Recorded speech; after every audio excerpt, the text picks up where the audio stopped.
Selamat siang, Assalamualaikum warahmatullahi wabarakatuh. Perkenalkan sebelumnya, saya Oktriana Hapsari dari Komisi Penanggulangan AIDS Jakarta Selatan. Sahabat KPA, senang saya hari ini bisa mewakili Komisi Penanggulangan AIDS Jakarta Selatan mengadakan bincang-bincang singkat sehubungan dengan peringatan Hari AIDS sedunia yang sama-sama akan kita peringati itu pada tanggal 1 Desember 2023. Hari ini Komisi Penanggulangan AIDS Jakarta Selatan mengadakan bincang singkat dengan narasumber yang kebetulan dari komunitas dengan tema stigma dan diskriminasi di dalam komunitas. Tujuan kegiatan bincang-bincang singkat kita dengan narasumber pada hari ini itu tujuan utamanya adalah untuk menghilangkan atau menzerokan stigma dan diskriminasi terhadap orang dengan HIV/AIDS yang ada di Jakarta Selatan dan di semua wilayah khususnya. Kemudian juga kita juga ingin menginformasikan kegiatan-kegiatan penanggulangan HIV/AIDS di Jakarta Selatan.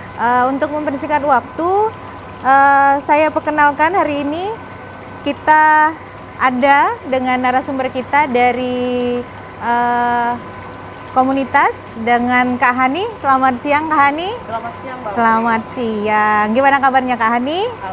Alhamdulillah sehat ya. Walaupun dengan kesibukannya dalam upaya penanggulangan HIV/AIDS yang saya tahu, alhamdulillah hari ini Kak Hani bisa menemani kita semua nih, sahabat KPA. Hari ini kegiatan kita, podcast kita hari ini didukung penuh oleh Sudin Komunikasi Informasi dan Statistik Jakarta Selatan.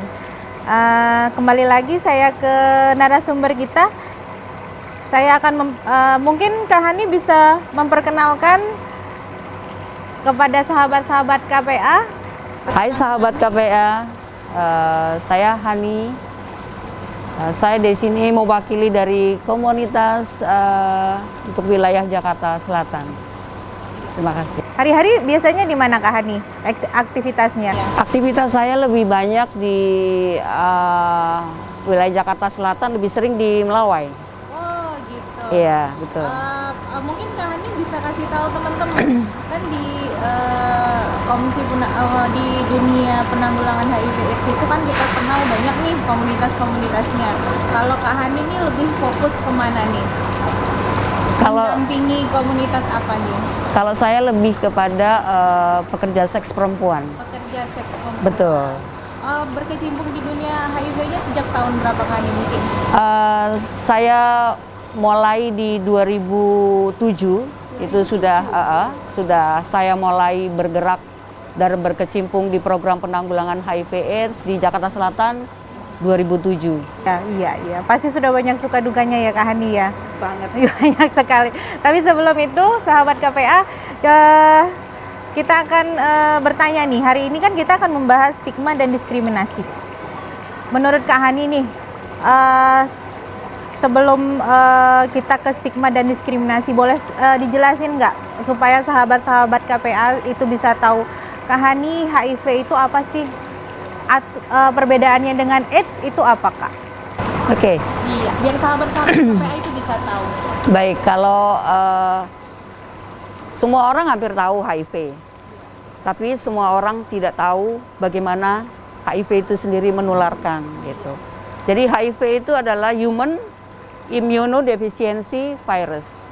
Jadi virus yang menggerogoti sistem kekebalan tubuh manusia.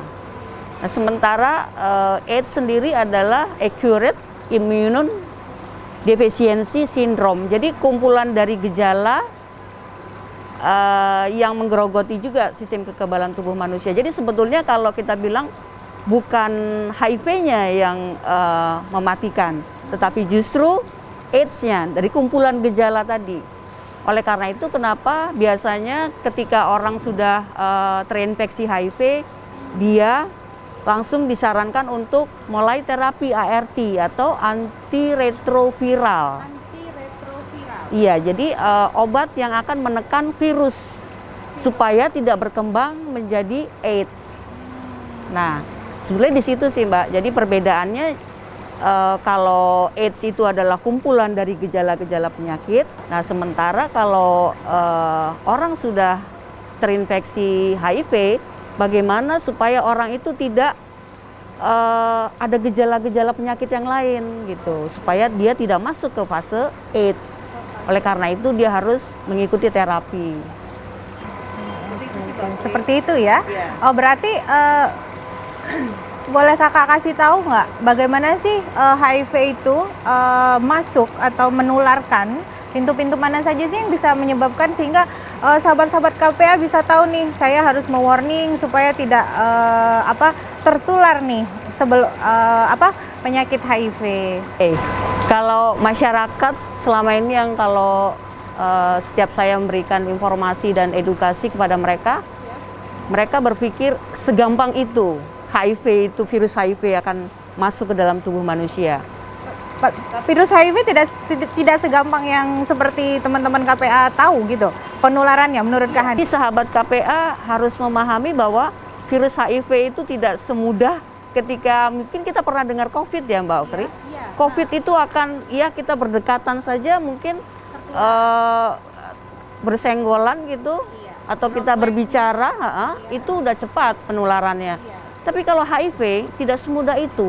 Jadi virus itu harus cukup untuk masuk ke dalam tubuh manusia. Nah, misal harus cukup dulu. Iya, ibaratnya gini, penularannya juga kan tidak semudah itu. Misalkan dari cairan tubuh manusia, Mbak Okri. Oke, berarti penularannya poin pertama itu dari cairan tubuh Manusia. Iya. Misalkan dari cairan mani, cairan vagina, kemudian ibu yang menyusui air susu, ya kan? Kemudian berganti jarum suntik, atau ibu yang melahirkan tidak dengan mengikuti program PMTCT, pencegahan penularan dari ibu ke bayi. Nah, di situ bisa terjadi penularannya. Jadi tidak semudah yang sahabat KPA bayangkan gitu. Seperti itu, Mbak Okri. Oke, berarti yang pertama tadi melalui cairan tubuh Manusia. Oke, ada lagi mungkin Kak Hani yang Kalau yang ada di dalam masyarakat itu ketika kita minum bareng aja sudah tertular tuh. Ya. itu mitos. Iya, Nah, kan? mitos-mitos yang ada Kalau di- mitos atau fakta tuh kan gitu. Minum bareng-bareng, wah udah tertular. Makan bareng udah tertular gitu. Berciuman itu tertular menurut mereka begitu. Kenapa? Kalau toilet ganti bareng. Nah, toilet bersama-sama juga artinya sebetulnya HIV itu tidak menularkan melewat hubungan sosial ya. Jadi kalau kita misalkan ya makan bareng, mandi bersama, berenang, itu tidak akan menularkan. Misalkan gini, digigit nyamuk katanya gitu kan, gigit nyamuk nih menular. Salaman. Ya, betul. Jadi sebetulnya sahabat KPA juga harus memahami HIV itu tidak semudah yang kawan-kawan bayangkan untuk menularkan, tidak gitu. Jadi virus harus cukup masuk ke dalam tubuh manusia. Oke. Gitu ya. Harus cukup, terus tadi masuknya melalui cairan-cairan tubuh Betul? manusia, tetapi Betul. bukan seperti keringat ya kan Hani ya. Tidak. Seperti tadi cairan yang ada di sperma itu, terus di Ibu ya dari air susu ibu Betul, ke betul. anaknya, seperti itu. Iya, jadi sebetulnya kalau misalkan berciuman, ya kalau air liur sahabat KPA 5 galon aqua mungkin bisa ya ditularkan seperti itu. Jadi itu mitos ya kalau misalkan semua mudah ditularkan dari hubungan sosial itu sahabat KPA tidak usah takut ya, karena HIV tidak semudah yang kawan-kawan sahabat KPA tahu gitu kan. Jadi sangat sulit ya, harus cukup dulu virus untuk masuk dalam tubuh manusia ya. Ya, Jadi betul. sahabat-sahabat KPA sesuai dengan informasi dari Kak Hani bahwa penularan HIV itu tidak segampang dan tidak semudah yang kita pikirkan. tidak seperti mitos-mitos yang mungkin kita dengar selama ini ya, melalui salaman atau toilet bareng atau berbagi sharing tempat makan bareng seperti itu. Jadi kita melalui pertemuan ini kita bisa membuka wawasan dengan mengetahuinya. Harapan kita adalah stigma dan diskriminasi terhadap orang dengan HIV/AIDS itu bisa berkurang atau bahkan zero, ya seperti itu. Kak Hani, kalau misalnya itu tadi Oktri bilang stigma nih, boleh kasih tahu sahabat KPA nggak, Kak Hani? Stigma dan diskriminasi itu apa sih, Kak Hani? Kalau Kacamata komunitas. ya, stigma itu sebetulnya kan dari bahasa Inggris ya, noda atau kotoran gitu kan. Jadi sebetulnya stigma itu sendiri kan kalau menurut beberapa ahli, mereka mengatakan stigma itu sebetulnya pelabelan negatif ya pada suatu individu atau kelompok tertentu. Nah sebetulnya stigma itu sendiri terjadi karena apa? Penyebab stigma itu sendiri kan salah persepsi, orang suka berpersepsi yang macam-macam gitu kan. Kemudian dari faktor usia, pendidikan, kemudian agama, itu yang menjadi penyebab timbulnya stigma. Nah, kalau kita kaitkan jenis-jenis stigma, salah satunya ada diskriminasi, Mbak Oktri.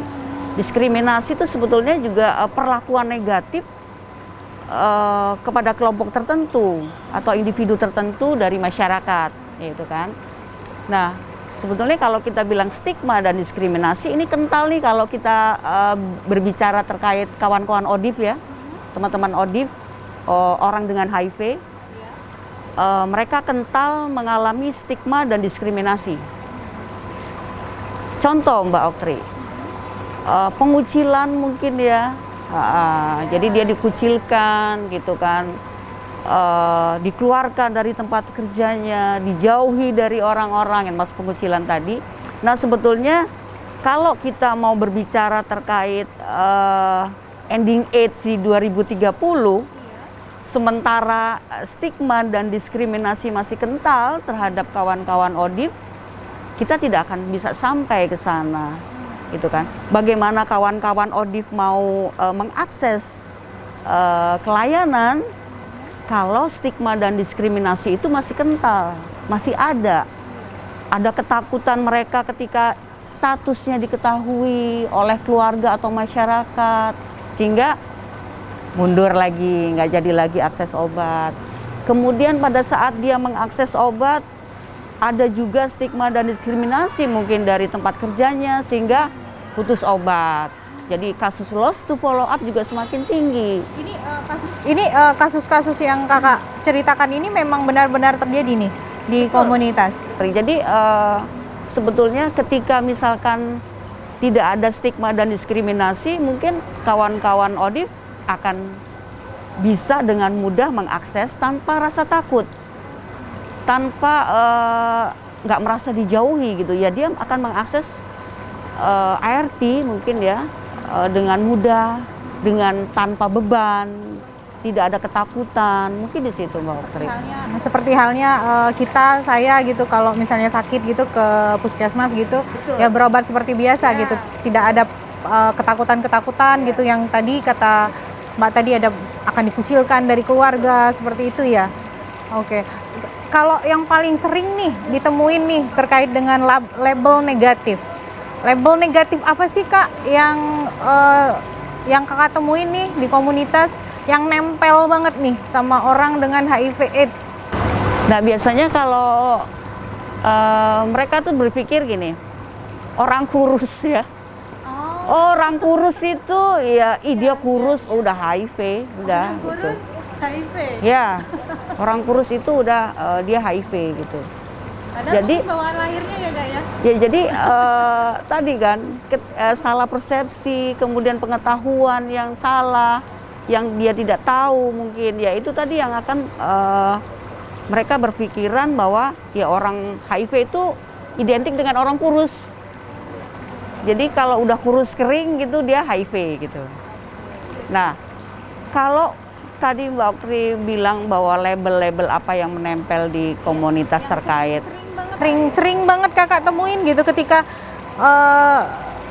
komunitas itu tidak mau masyarakat mengetahuinya itu karena nanti aku dicap seperti ini loh, Mbak Hani. Nah, label-label seperti apa sih yang sering banget gitu kakak temuin gitu di teman-teman komunitas, khususnya tadi pekerja seks ya. Tadi kakak kan tadi banyak tuh. Kalau kita berbicara terkait stigma dan diskriminasi di perempuan pekerja seks,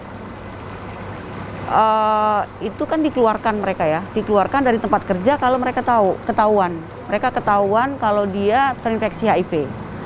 Karena yang ditakutkan mereka adalah gini, tamu mereka kan akan berganti. Nah, ini yang akan ditakutkan. Oleh karena itu ketika misalkan dia tahu, oh dia HIV, oh ya harus keluar, nggak bisa.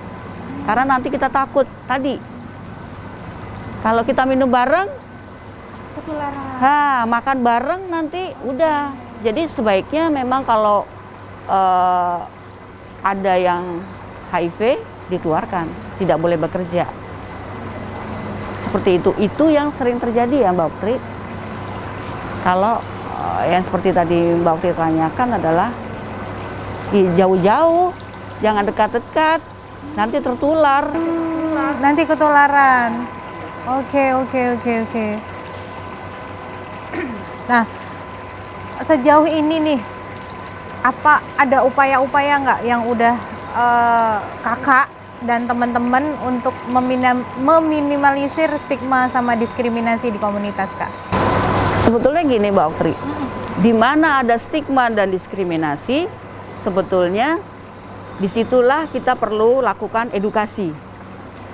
Pentingnya gitu. Jadi selama masih ada stigma dan diskriminasi, misalkan di keluarga, berarti keluarga yang harus kita edukasi.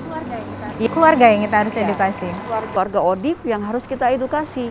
Bagaimana penerimaan mereka terhadap keluarga mereka yang ODIF, bagaimana memberikan support, karena rumah itu kan keluarga itu adalah rumah untuk ODIF. Jadi dia akan merasa tenang ketika penerimaan keluarga itu support dan keluarga itu baik. Nah, artinya edukasinya sudah cukup kalau misalkan keluarga bisa menerima.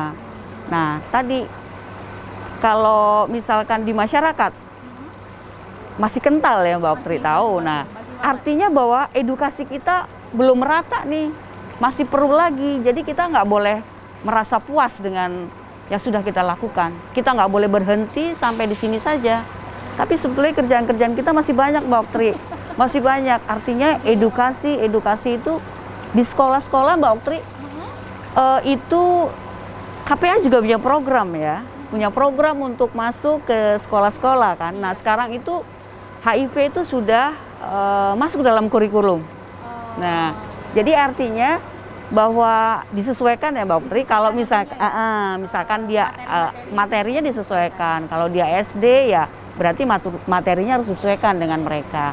Sampai kepada misalkan di SMA, nah kalau di SMA mungkin jenjang SMA sudah mulai itu kita memperkenalkan tentang case pro lebih dalam ya Mbak Oktri.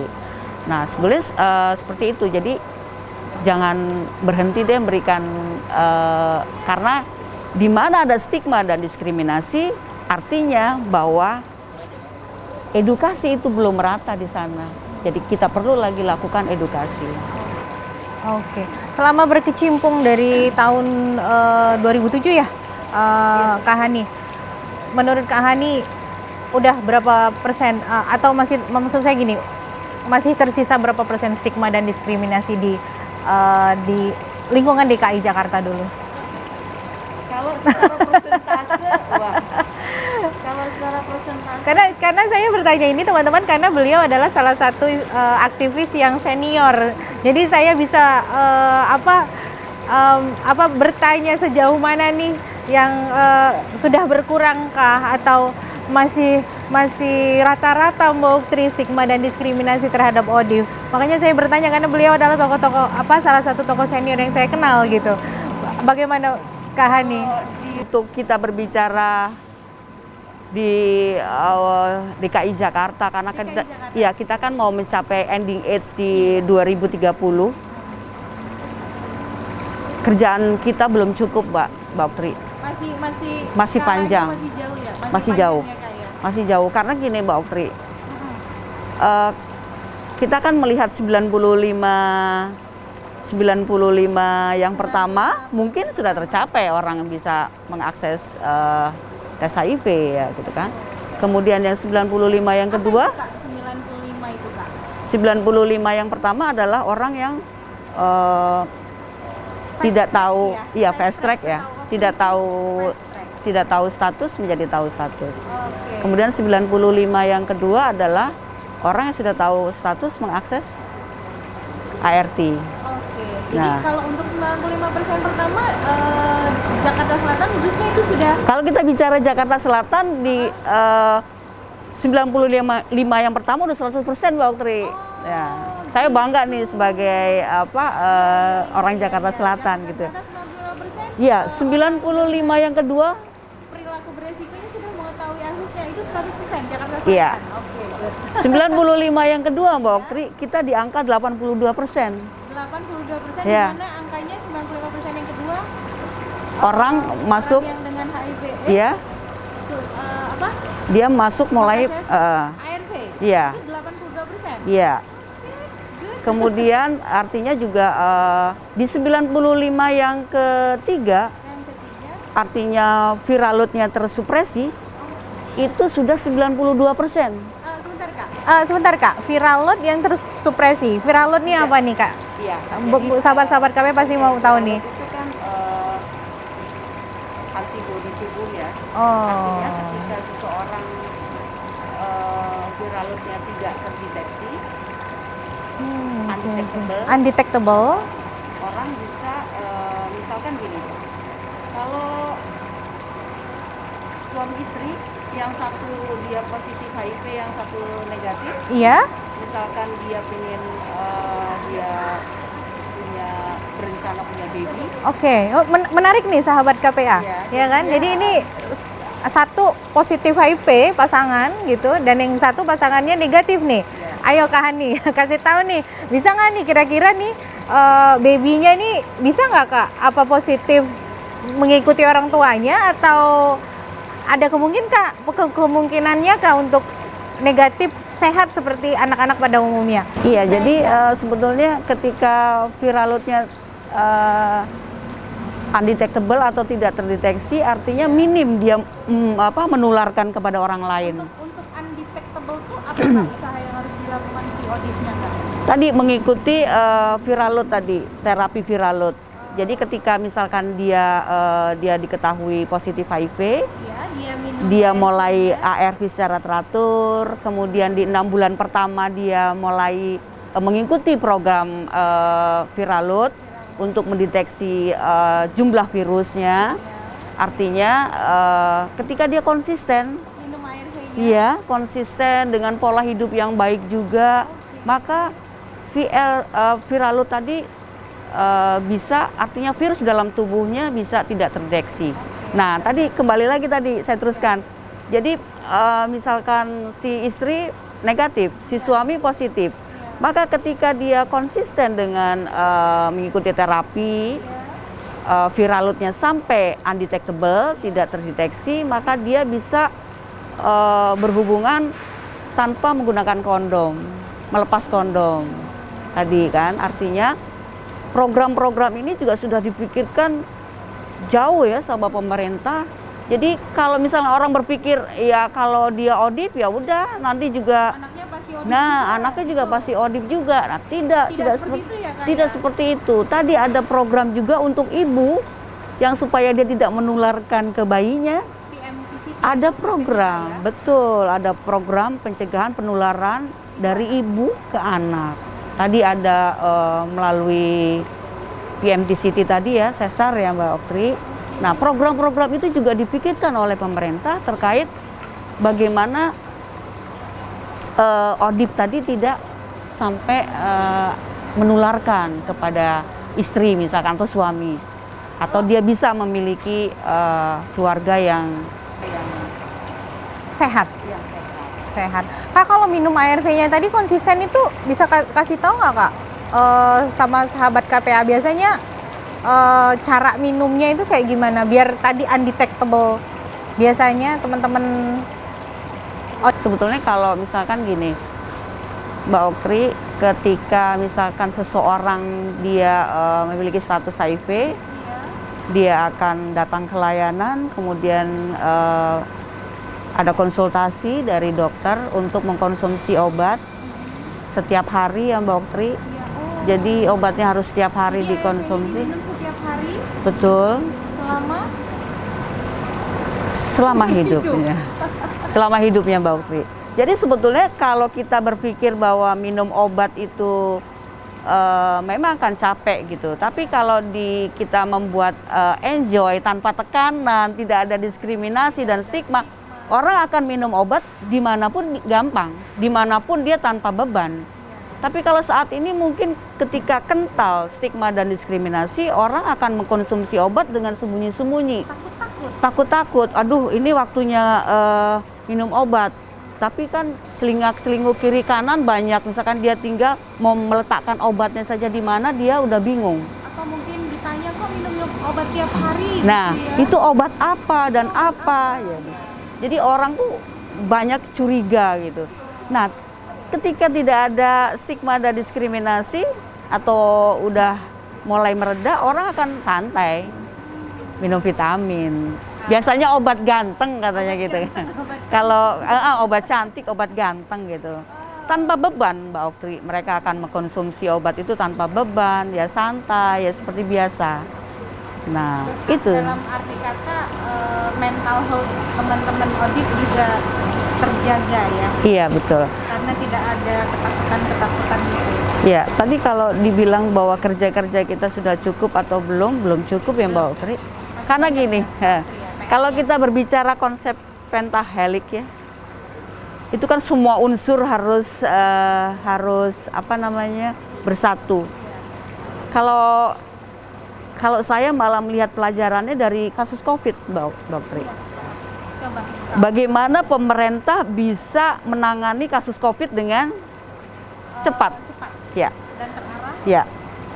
Edukasi dari anak-anak kecil udah, wah cuci tangan, pakai masker, mereka udah tahu itu. Dan itu bisa cepat diatasi dengan mereka tadi, kolaborasi mereka, kerjasama mereka, edukasi di semua itu tanpa henti. Nah, saya juga ingin bahwa HIV itu seperti ini dilakukannya, kolaborasinya harus Kolaborasi antara pemerintah, media, terus masyarakat, komunitas itu sendiri, terus dunia usaha.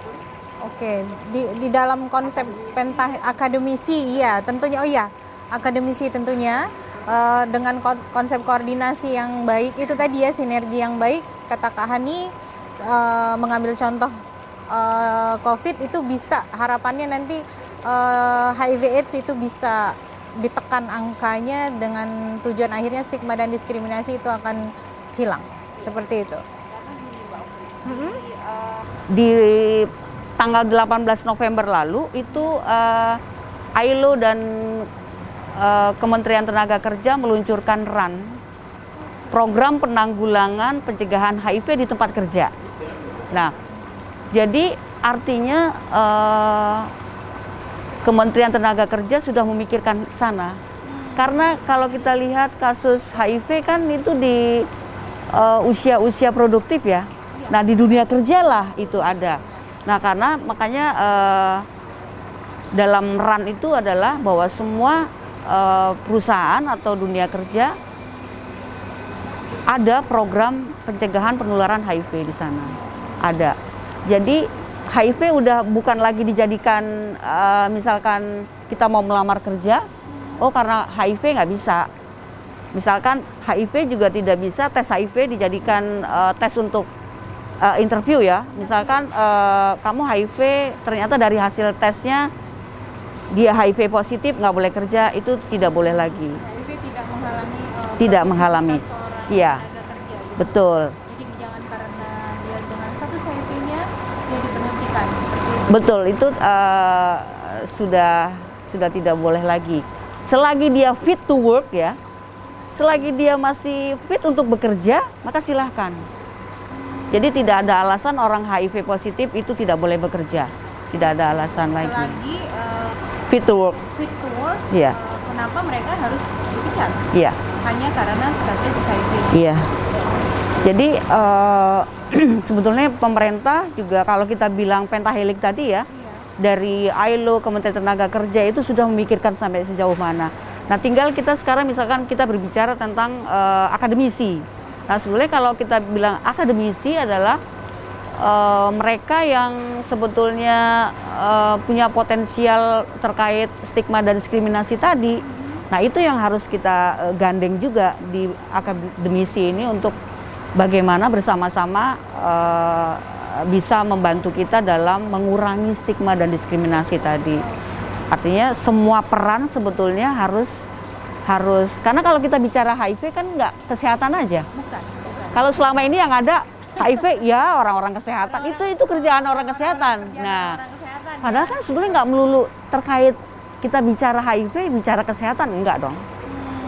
Ya kan? Selama kakak berkegiatan di tempat-tempat mana nih kak yang paling banyak nih kakak temui atau kakak sudah menemui semua penularan atau klien-klien ODIF kita paling banyak itu di mana? Sebetulnya kan kalau bicara tentang ODIF yang terbanyak itu di komunitas mana gitu kan. Kalau itu kan kita tahu memang di LSL tinggi ya Mbak Oktri ya. LSL? Iya. Itu apa kak? Laki-laki suka dengan laki-laki. Jadi itu tinggi Mbak Oktri. Angka Nah. penularannya? Angka penularannya tinggi. Jadi kalau kita berbicara terkait HIV di pekerja seks perempuan, itu sebetulnya juga sudah menurun Mbak Oktri. Iya. Karena tadi trennya sudah beralih. iya betul. Populasi lelaki, seks lelaki. Karena, Betul. seperti yang saya ketahui juga karena saya angkatan dulu tuh yang seksinya itu dari kalau HIV itu dari perempuan pekerja seks. Betul. Oh, jadi kalau sekarang nih 2022 2023 udah nggak viral lagi. Iya, udah nggak viral lagi. Malah sebenarnya kalau dulu kan HIV itu dari jarum suntik ya Mbak Oktri ya. Itu tinggi banget. Awalnya. Betul. Nah, itu semakin lama malah justru semakin menurun nih. Terus berganti ke pekerja seks perempuan ya kan. Nah, sekarang yang meningkat adalah di LSL. Nah, ini sebetulnya juga kalau kita di teman-teman komunitas perempuan pekerja seks, kita beri edukasi terus ya Mbak Oktri. Kita kasih edukasi terus kepada mereka. Kemudian bagaimana pengaman di sana, apakah ketersediaan pencegahan tadi, pengaman, kondom sebagai pengaman itu memang tersedia. Bukan berarti bahwa kita melegalkan prostitusi ya, tidak. Kan kita ketahui sendiri bahwa kondom juga kan memiliki fungsi yang nggak cuma sekedar untuk menghindari orang dari HIV aja, tidak, tapi kan juga untuk program keluarga berencana kan gitu. Nah, sebetulnya itu yang kita beri edukasi kepada mereka Mbak Oktri. Dan kita bersyukur Mbak Oktri kalau di Jakarta Selatan memang minim ya untuk kasus HIV di pekerja seks perempuan gitu. Karena mereka ada kemandirian terkait pengaman tadi, kondom sebagai pengaman, ya itu. Walaupun kita bukan melegalkan prostitusi, tapi kita mendampingi populasi-populasi yang beresiko, ya kan, supaya tidak menularkan dan mengerti akan kesehatan mereka. Sehingga konsep tidak menularkan itu tidak hanya sebuah konsep, tapi juga dipraktekkan. Seperti itu ya. Kak Hani, Oktri mau tanya, usia yang Kak Hani ini kan mendampingi ODIF ya? Kalau usia yang paling kecil yang pernah, maksudnya paling muda, pernah mendampingi usia berapa Kak? Klien ODIF kita? Kalau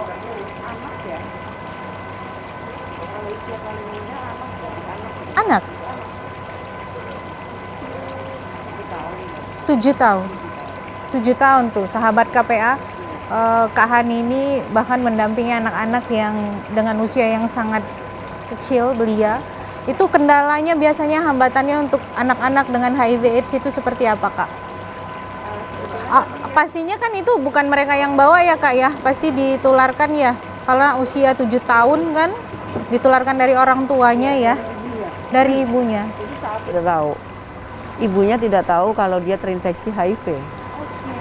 Ibunya tidak tahu kalau dia terinfeksi HIV, tapi begitu dia tahu, akhirnya kita bawa akses ke layanan dan kita melihat nih anak-anaknya nih usianya masih kecil-kecil. Nah, akhirnya juga kita ikutkan di tes dan ternyata dia positif juga. Nah, sebetulnya gini, tidak ada semua orang yang mau kan menjadi HIV. Tapi kita memang pengetahuan, arti ketidaktahuan seseorang terkait HIV ya tadi bisa menularkan. Padahal sebetulnya mungkin si ibu bisa tidak menularkan, tapi ternyata juga tadi karena faktor tidak tahu. Nah, itulah pentingnya edukasi ya, Kak ya. betul. Jadi pentingnya edukasi, apalagi kalau kita bicara ODIF anak di keluarga.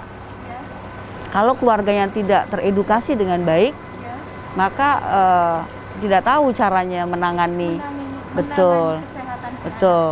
Jadi ya diberlakukan ya sama aja kayak anak-anak. Memang diberlakukan seperti anak, tapi kita juga harus memantau bahwa anak kadang dia tidak tahu.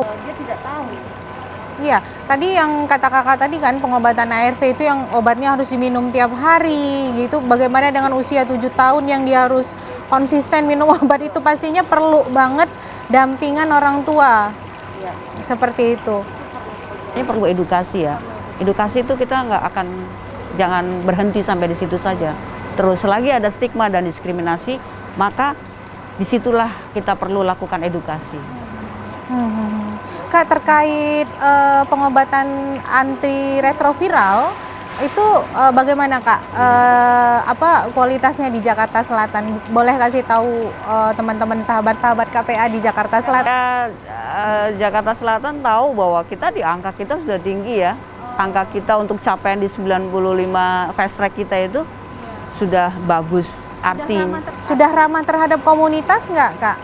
Layanan-layanan kesehatan kita puskesmas atau rumah sakit yang ada di Jakarta Selatan sudah ramah terhadap komunitas atau masih ada yang harus diperbaiki? Berbicara terkait stigma, diskriminasi di layanan, tentu masih ada ya Mbak Oktri. Hanya saja sebetulnya kita kalau berbicara ini adalah oknum ya Mbak Oktri. Jadi bukan dari layanan tersebut tidak, tapi ada beberapa oknum gitu, oknum dari layanan tersebut. Sejauh ini Jakarta Selatan bagus dalam penanganan. Jadi artinya pengurangan stigma dan diskriminasi memang hampir tidak ada ya. Kalaupun itu terjadi adalah itu oknum, karena oknum. Jadi kalau kita lihat bagaimana angka di capaian kita di 2000 sampai September 2023 angka kita sudah bagus gitu. Artinya bahwa kolaborasi atau kerjasama dengan layanan atau bagaimana layanan dalam menangani kawan-kawan ODIF itu luar biasa. Iya, ketersediaan ARV-nya untuk sementara ini untuk teman-teman ODIF dengan kakak yang mendampingi teman-teman ODIF apakah baik atau tercukupi? Iya, kita bersyukur Mbak Oktri kalau di DKI ya, di DKI itu bisa kita dapatkan dengan mudah ya. Beda kalau di luar DKI ya, sulit sekali. Boleh kasih tahu ke sahabat-sahabat KPA mungkin kalau misalnya teman-teman mau memeriksakan HIV gitu, itu bisa di mana aja nih Kak? Kalau di kita khususnya di Jakarta Selatan dulu. Itu sebetulnya untuk melakukan tes HIV udah ada di mana aja Mbak Oktri ya. Kita ada 10 puskesmas kecamatan. Di semua puskesmas kecamatan Jakarta Selatan iya, sudah ada? Jadi kawan-kawan bisa datang ke Poli HIV di setiap puskesmas kecamatan itu sudah tersedia. Ya, dan semua sudah ramah. Kita bisa melakukan dengan tenang, dengan nyaman, karena kita memang melayani dengan hati ya. Nah, kemudian kalau di klinik juga sudah ada Mbak Oktri, kita ada betul, ada klinik swasta Mbak Oktri. Mungkin ada Angsa Merah, ada Globalindo. Ya. Betul. Jadi kawan-kawan bisa sebenarnya mengakses itu bisa di mana saja gitu kan. Mau yang berbayar, mau yang free gitu. Oh ya, jadi teman-teman yang ada tersebar di 10 kecamatan bisa langsung ke puskesmas kecamatan jika mau memeriksakan terkait HIV-nya, atau kalau misalnya ada yang bersedia ke klinik tadi bisa dengan di klinik Globalindo atau klinik Angsa Merah seperti itu. Oke. Kak, di rumah sakit besar. Jadi tidak harus ke rumah sakit besar kan, maksud saya puskesmas itu kan layanan kesehatan kita yang paling dekat ya, dekat dengan domisili kita gitu kan ya. Mungkin kalau ke puskesmas kecamatan itu lebih enak ya, lebih nyaman ya. Kita tinggal datang ke Poli HIV, daftarkan diri, datang ke Poli HIV, dan itu free ya Mbak Oktri, gratis ya. Jadi semua sudah pemerintah pikirkan, bayangkan mau tes HIV udah gratis gitu kan, udah gratis, terus apa lagi gitu. Sebenarnya menjadi warga DKI itu sangat luar biasa ya, gitu. Enak, semua fasilitas dikasih free. Nanti ketika dia tahu status, kemudian statusnya HIV, obatnya free juga Mbak Oktri. Obatnya free juga. Betul. Terkait stigma dan diskriminasi nih Kak. Iya. Dikasih tahu nggak Kak nih status kita nih? Misalnya saya nih, betul, cek nih, itu gimana dengan status HIV saya? Rahasia kah atau ada orang nih misalnya ada yang mau kasih tahu itu yang baru periksa itu hasilnya apa ya, itu kayak gitu nggak Kak? Oh enggak Mbak Oktri. Jadi kerahasiaan klien itu sangat dijaga Mbak Oktri. Jadi enggak ketika misalkan ada yang tes terus kemudian hasilnya positif terus, oh ini tadi hasilnya positif, enggak. Kita sangat menjaga kerahasiaan klien. Jadi sahabat-sahabat KPA nih ya, Kak Hani bilang nih jangan ragu untuk memeriksakan diri karena kerahasiaannya itu sangat-sangat dijaga. Jadi jangan ragu lagi untuk memeriksakan HIV/AIDS-nya, lebih cepat tahu, lebih cepat mencegah dan lebih cepat ditangani dengan pengobatan antiretroviralnya tadi. Kak, saya mau tanya nih Kak. Boleh sambil minum? Oh boleh. Kayaknya serius banget ya kita ya. Difabis ya. Ini dari Basnas nih. Di Wali Kota Jakarta Selatan. Iya. Ini tempatnya nyaman nih. Cozy nih. Sahabat. Teman-teman ada kolam ikannya. Santai kita. Iya. Saya tertarik satu nih Kak. Gimana dengan kalau tadi Kakak bilang untuk puskesmas atau layanan kesehatannya ini udah ramah nih terhadap komunitas. Bagaimana dengan saya pernah dengar itu ada self discrimination yang dialami oleh teman-teman komunitas. Jadi kalau dari layanan kesehatannya ini mungkin udah bagus nih, tapi ternyata dari komunitasnya sendiri ada self discrimination nih. Self discrimination itu apa sih Kak? Bisa ceritain nggak sama sahabat-sahabat? Jadi self discrimination itu ya mereka melakukan stigma dan diskriminasi pada dirinya sendiri gitu kan. Nah, kayak misalkan gini, ada suatu contoh Mbak Oktri. Jadi kebetulan memang saya bekerja dengan teman-teman ODIF. Kebetulan waktu itu ada kegiatan malam renungan AIDS. Beberapa tahun lalu itu kita kebetulan karena di seksi perlengkapan jadi angkat-angkat barang ya Mbak Oktri. Jadi kita ngangkat-angkat barang, terus dia bilang gini, aduh gue jangan disuruh angkat barang dong, gue kan ODIF gitu kan. Terus saya bilang gini, lo masih kuat kan, lo masih sehat kan gitu loh. Selagi lo masih kuat dan sehat, lo bisa angkat barang, maka angkat barang itu. Nah itu sebetulnya stigma dan diskriminasi yang mereka lakukan sendiri. Seperti kayak gini, ya gue kan nggak ini ya, lagi males ke layanan ambil obat. Nah teman-teman pendamping lah yang mengambilkan obat.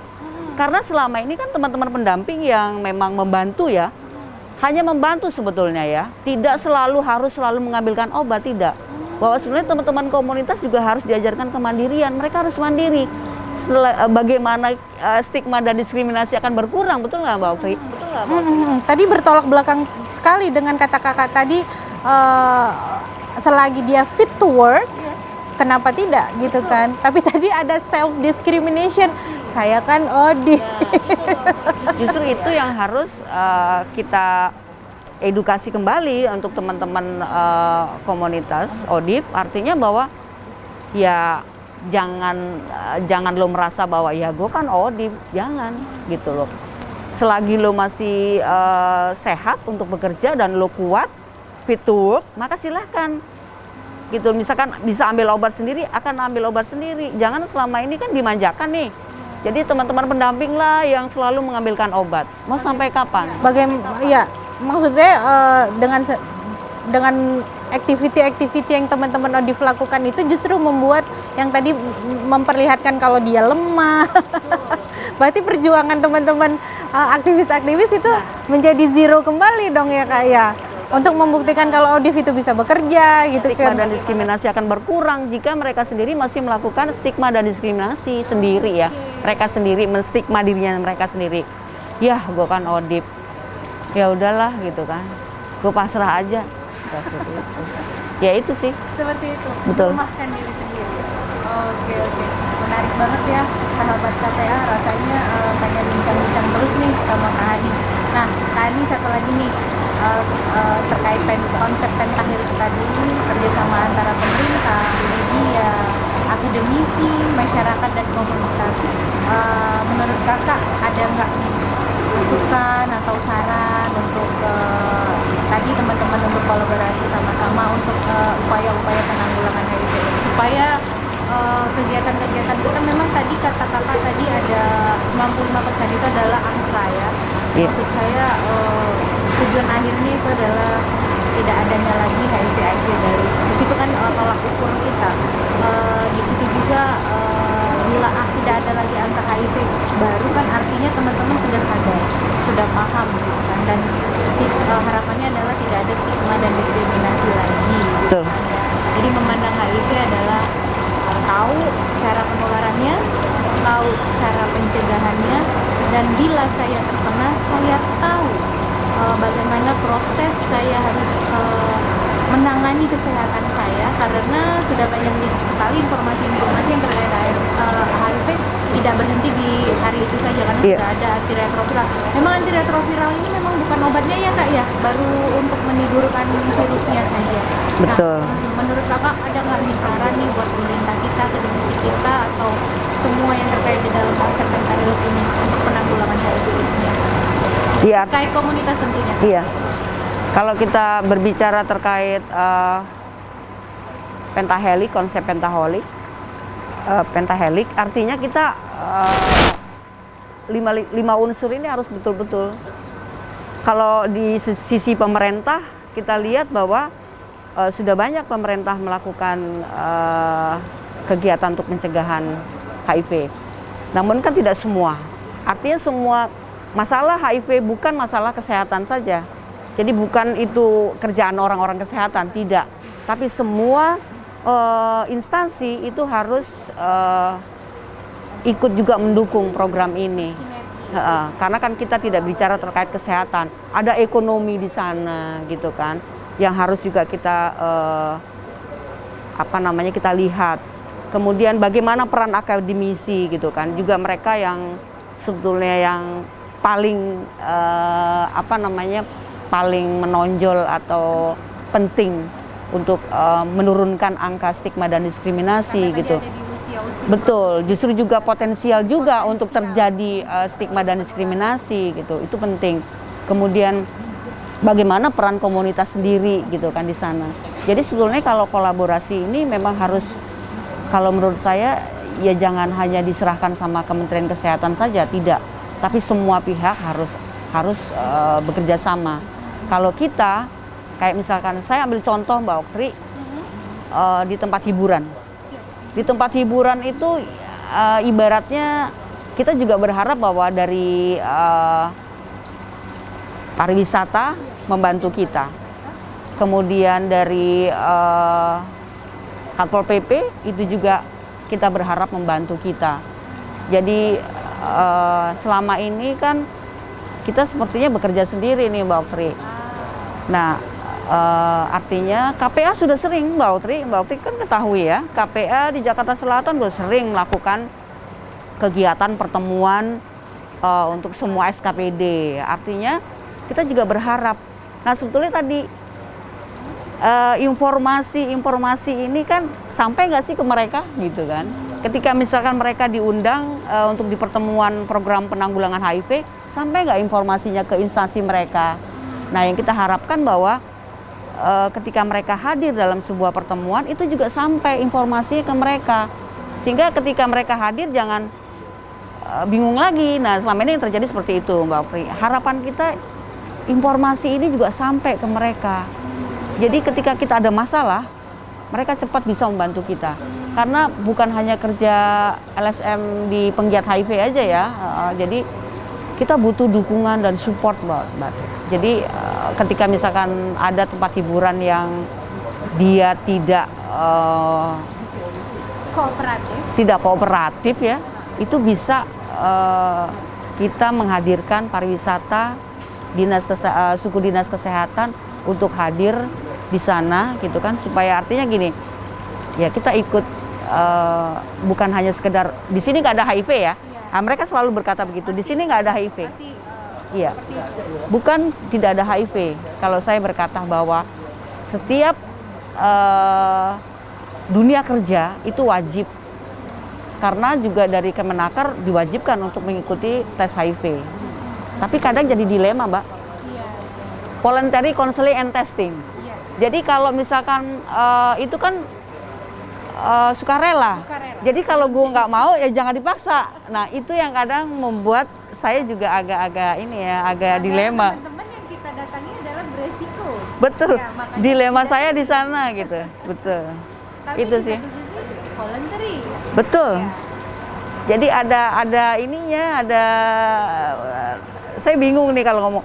Jangan paksa saya gitu kan, konsepnya kan itu. Jadi kadang saya juga bahasa itu juga saya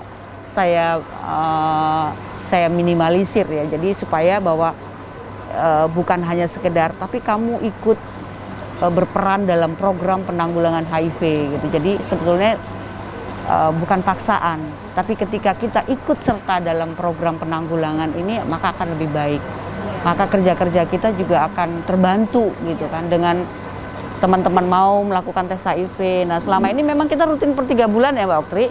Di tempat hiburan per 3 bulan bersama dengan puskesmas setempat ya. Berdasarkan wilayahnya mereka akan membantu kami untuk melakukan tes HIV. Artinya sudah sampai sejauh itu mereka terlibat dalam program penanggulangan HIV di Jakarta Selatan.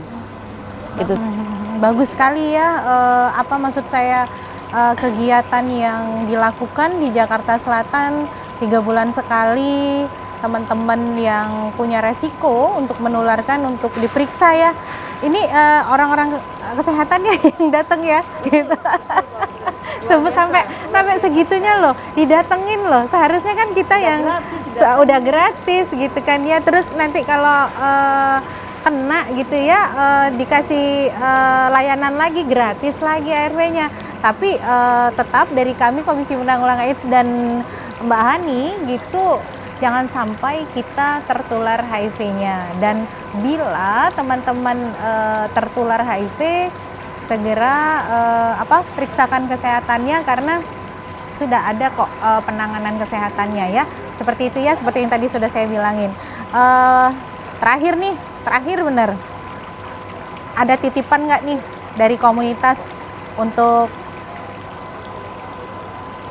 untuk stigma dan diskriminasi, sehingga teman-teman itu tidak merasa ketakutan, sehingga kualitas kehidupannya juga atau kesehatannya bisa meningkat.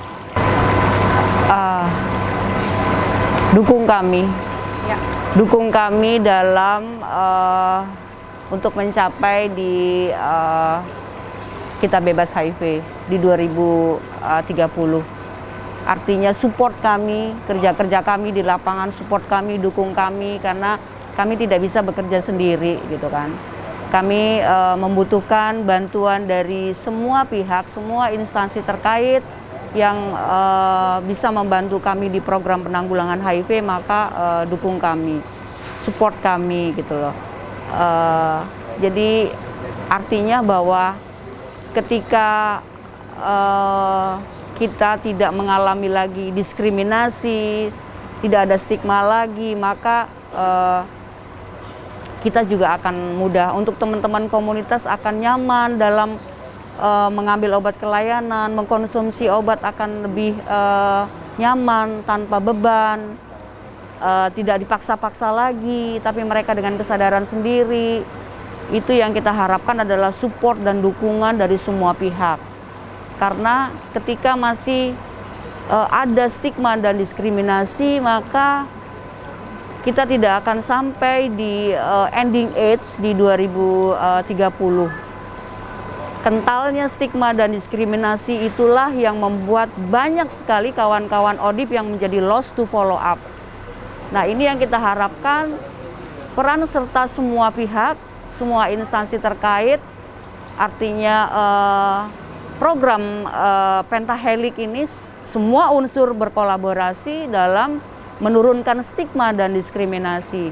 Harapan kami adalah dukung kami sehingga kerja-kerja kita bisa berjalan dengan baik. Seperti itu sebetulnya Mbak Oktri. Terima kasih. Ya. Iya, terima kasih Kak Hani atas waktunya. Terima kasih Kak Hani. Terima kasih. Iya, iya. Kepada teman-teman, saya sahabat-sahabat KPA semua, menarik banget nih bincang hari ini. Tetapi dengan keterbatasan waktu kita juga harus membatasi percakapan perbincangan kita. Tapi nanti insya Allah nanti di lain waktu kita ketemu lagi ya sahabat-sahabat KPA dengan tentunya banyak-banyak informasi yang kita akan kasih tahu ke sahabat-sahabat KPA. Terima kasih sekali lagi untuk Kak Hani. Terima kasih lagi atas waktunya. Semoga perjuangan Kak Hani dan teman-teman komunitas untuk menghilangkan stigma dan diskriminasi itu bisa segera terwujud. Jadi teman-teman komunitas itu tidak hanya sekedar konsep, tapi sudah merasakan prakteknya dalam kehidupan sehari-hari, dengan tujuan akhir itu adalah meningkatkan kualitas hidup orang dengan HIV AIDS-nya. Tidak lupa juga saya dari Komisi Penanggulangan AIDS Jakarta Selatan mengingatkan kepada teman-teman semua bahwa penanggulangan AIDS ini memerlukan keterlibatan dan kolaborasi dan sinergitas dari semua pihak, semua unsur, karena penanggulangan HIV AIDS ini tidak bisa dikerjakan secara mandiri. Terakhir kepada sahabat-sahabat KPA semuanya, untuk menghilangkan stigma dan diskriminasi pada orang dengan HIV AIDS-nya diperlukan upaya yang sangat-sangat berkelanjutan. Terakhir saya ucapkan juga kepada Sudin Komunikasi dan Informasi dan Statistik Kota Jakarta Selatan, terima kasih sudah support Komisi Penanggulangan AIDS-nya Bapak, tentu Bapak Ibu, semoga nanti bisa kerjasama lagi ke depannya. Terakhir, pesan saya, jauhi virusnya, jangan orangnya. Terima kasih. Assalamualaikum warahmatullahi wabarakatuh.